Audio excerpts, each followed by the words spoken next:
Assalamualaikum warahmatullahi wabarakatuh. Innal hamdalillah nahmaduhu wa nasta'inuhu wa nastaghfiruh. Wa na'udzu billahi min syururi anfusina wa min sayyiati a'malina. May yahdihillahu fala mudhillalah wa may yudlilhu fala hadiyalah. Asyhadu an la ilaha illallah wa asyhadu anna Muhammadan abduhu wa rasuluh. Allahumma shalli wa sallim wa barik ala sayidina Muhammadin wa ala alihi wa sahbihi wa man tabi'ahum bi ihsan ila yaumil qiyamah. Amma ba'du fa ya ayuhan nas ittaqullaha haqqa tuqatih wa la tamutunna illa wa antum muslimun. Wa qala ta'ala aidan laqad ja'akum rasulun min anfusikum azizun 'alaihi ma 'anittum harisun 'alaikum bil mu'minina raufur rahim. Amma ba'd. Hadirun al-kiram, sidang Jum'ah rahimani wa rahimakumullah. Hari ini tanggal 30 bulan Safar. Esok kita akan memasuki bulan mulia, bulan kelahiran baginda Rasulullah sallallahu alaihi wasallam. Bulan Rabiul Awwal. Berdasarkan hadis-hadis yang sahih, Rasulullah sallallahu alaihi wasallam dilahirkan pada tanggal 12 Rabiul Awwal tahun 570 Masehi. Kelahiran Rasulullah sallallahu alaihi wasallam adalah rahmat bagi umat manusia, rahmat yang sangat besar. Beliau diutus menjadi nabi pada usia 40 tahun setelah kelahirannya. Dan dipuji oleh Allah Subhanahu wa taala dalam firman-Nya yang menjelaskan tentang karakter sang nabi dan rasul terakhir ini. Allah berfirman, A'udzubillahi minasyaitonir rajim. Laqad ja'akum rasulun min anfusikum azizun 'alaihi ma 'anittum harisun 'alaikum bil mu'minina raufur rahim. Sungguh telah datang kepadamu seorang rasul dari kaummu sendiri. Berat terasa olehnya penderitaanmu. Sungguh ia sangat menginginkan keimanan dan keselamatan bagimu. Amat belas kasih lagi penyayang terhadap orang-orang mukmin. Quran surat At-Taubah ayat 128. Ibnu Katsir dalam tafsir Quranul Azim menyatakan bahwa Allah Subhanahu wa taala menyebutkan limpahan nikmat yang diberikan kepada orang-orang mukmin melalui seorang rasul yang diutus dari kaumnya, dari kalangan mereka sendiri, dari bangsa Arab waktu itu, yang sekupu dengan mereka dan sama bahasanya. Bayangkan kalau yang diutus sebagai umat dan rasul, sebagai rasul adalah malaikat. Bagaimana mungkin kita bisa mengikuti malaikat yang tidak bisa melakukan berbuat salah, atau bagikan binatang misalnya, sebagaimana orang-orang tertentu, orang-orang India misalnya menjadikan binatang adalah Tuhan mereka. Lalu bagaimana kita bisa meneladani sifat-sifat kebinatangan Rasul kita, bisa meneladani sifat-sifat kesucian dari para malaikat? Rasulullah diutus dari orang golongan manusia yang sebahasa dengan kita. Alhamdulillah. Sehingga kita bisa mengikuti segala petunjuknya dan bisa meneladaninya.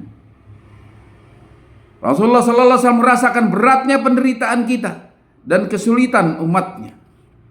Tetapi ia lebih berat merasakannya. Lebih berat daripada apa yang dirasakan umatnya sendiri. Maka setiap saat yang diperjuangkan adalah umat, yang dibela adalah umatnya, yang dipikirkan menjelang wafat adalah umatnya. Dengan kata-katanya yang sangat terkenal, ummati, ummati, ummati. Kata Rasulullah SAW yang selalu memikirkan umatnya menjelang wafatnya. Rasulullah SAW sangat menginginkan umatnya memperoleh hidayah serta kebaikan di dunia dan kebaikan di akhirat. Maka segala hal yang diperintah oleh Allah Subhanahu wa taala untuk disampaikan kepada umatnya telah beliau sampaikan. Segala hal yang mendekatkan ke surga dan menjauhkan dari neraka beliau paparkan. Bahkan Rasulullah SAW menyimpan doa terbaiknya untuk umatnya, untuk kita semua, yaitu syafaat. Itulah bentuk kasih sayang Rasulullah SAW kepada kita semua umatnya. Hadirin sidang Jum'ah rahimani wa rahimakumullah. Lalu bagaimana sikap kita terhadap beliau yang demikian luar biasa kasih sayangnya pada kita? Beliau yang namanya kita sebut dalam syahadat. Beliau yang kita bersaksi bahwa beliau adalah Rasulullah. Lalu kita membacanya setiap kali salat. Salah satu kewajiban kita terhadap beliau adalah meneladaninya, menjadikannya sebagai teladan sepanjang zaman. Laqad kana lakum fi Rasulillah uswatun hasanah liman kana yarjullaha wal yawmil akhir wa dzakarallaha katsira. Sesungguhnya telah ada pada diri Rasulullah itu suri tauladan yang baik bagimu, yaitu bagi orang yang mengharap rahmat Allah dan kedatangan hari kiamat, dan dia banyak menyebut Allah. Quran surat Al-Ahzab ayat 21. Ayat ini menjadi pedoman bagi kita bahwa manusia terbaik yang harus kita teladani adalah Rasulullah sallallahu alaihi wasallam. Teladan yang seharusnya kita contoh perilakunya, kita contoh kata-katanya, kita contoh ibadah dan akhlak. Dalam ayat yang lain Allah Subhanahu wa taala menegaskan bahwa kecintaan kepada Allah Subhanahu wa taala baru dikatakan benar-benar jika seorang meneladani Rasulullah sallallahu alaihi wasallam dan mengikuti sunnahnya. Allah Subhanahu wa taala berfirman, "Qul in kuntum tuhibbunallaha fattabi'uni yuhibbukumullah wa yaghfir lakum junubakum wallahu ghafurur rahim." Katakanlah, jika kamu benar-benar mencintai Allah, ikutilah aku. Niscaya Allah akan mengasihi dan mengampuni dosa-dosamu. Allah Maha Pengampun lagi Maha Penyayang. Quran surat Al-Imran ayat 31. Hadirin sidang Jum'ah rahimani wa rahimakumullah. Meneladani Rasulullah sallallahu alaihi wasallam itu artinya kita mengikuti sunnahnya dan tidak menyelisihinya. Kita mentaatinya dan tidak menentang ajarannya.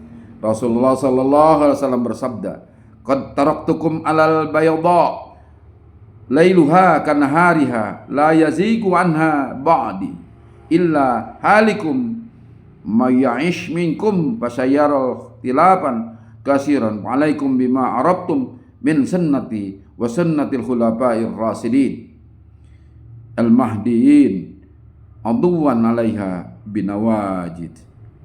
Sungguh aku telah tinggalkan untuk kalian petunjuk yang terang, malamnya seperti siang. Tidak ada yang berpaling daripadanya setelahku, melainkan ia akan binasa. Barang siapa di antara kalian hidup, maka ia akan melihat banyaknya perselisihan. Maka kalian wajib berpegang teguh dengan apa yang kalian ketahui dari sunnahku dan sunnah yang disampaikan Khulafaur Rasyidin yang mendapat petunjuk. Gigitlah sunnah-sunnahku dengan gigi geraham. Hadis riwayat Ibnu Majah dan Imam Ahmad. Mereka yang bersegera untuk mengikuti petunjuk Nabi sallallahu alaihi wasallam yang diketahui melalui hadis-hadisnya akan dijanjikan surga. Sementara mereka yang enggan mengikuti sunnah Nabi, enggan mengikuti hadis Rasulullah sallallahu alaihi wasallam dan lebih suka menyelisihinya akan menyesal di akhirat nanti, sebab ia menolak surga dan terseret ke neraka. Hadis ini di ujung hadis menyatakan, gigitlah sunnah-sunnah itu dengan gigi gerahammu. Artinya, gigitlah sekuat-kuatnya sebagaimana kita menggigit daging melalui geraham kita agar tidak terlepas. Rasulullah sallallahu alaihi wasallam bersabda, "Kullu ummati yadkhuluna al-jannah illa man aba." Qalu ya Rasulullah wa man ayaba? Qala man ata'ani dakhala jannah wa man asani faqad aba. Kata Nabi, setiap umatku masuk surga selain yang enggan. Para sahabat bertanya, wahai Rasulullah, lantas siapa yang enggan itu? Nabi menjawab, siapa yang taat kepada aku, mengikuti aku, masuk surga. Dan siapa yang menyelisih aku, berarti ia enggan. Hadis riwayat Imam Bukhari. Hadirin sidang Jumat rahimakumullah. Yang terakhir, kita harus selalu berselawat kepadanya sebagai bukti kecintaan dan mahabbah kita kepada junjungan kita Nabi Muhammad sallallahu alaihi wasallam, sebagaimana Allah juga telah memberi contoh bagaimana berselawat. Innallaha wa malaikatahu yusalluna 'alan nabi ya ayyuhalladzina amanu sallu 'alaihi wa sallimu taslima. Itu perintah Allah. Allah dan malaikat berselawat dan kita diperintah untuk berselawat kepadanya. Itulah bukti-bukti kecintaan kita. Tidak sulit. Kita hanya meneladani, mengikuti perintahnya, mengikuti ajaknya, menjadikan teladan terhadap bahasa dan akhlaknya, dan berselawat kepadanya. Itulah bukti kecintaan kita kepada baginda Rasulullah sallallahu alaihi wasallam yang dijanjikan surga oleh Allah Subhanahu wa taala. Dijanjikan mendapat syafaat. Bahwa kita tergolong umat Nabi Muhammad sallallahu alaihi wasallam yang selalu berusaha mempelajari sunnahnya, lalu mengikutinya dan mengamalkannya, serta tidak lupa selalu berselawat kepadanya. Semoga kita tidak tergolong orang-orang yang menyelisih hadis-hadis Nabi, baik dalam hal akidah, ibadah maupun akhlak dan muamalah. Barakallahu li wa lakum fil Qur'anil azim wa nafa'ni wa iyyakum bima fihi minal ayati wa dzikril hakim wa taqabbala minni wa minkum tilawatahu innahu huwas samiul alim. Aqulu qouli hadza fastaghfirullahal azim li wa lakum wa lisairil muslimin wal muslimat wal mu'minin wal mu'minat fastaghfiruh innahu huwal ghafurur rahim.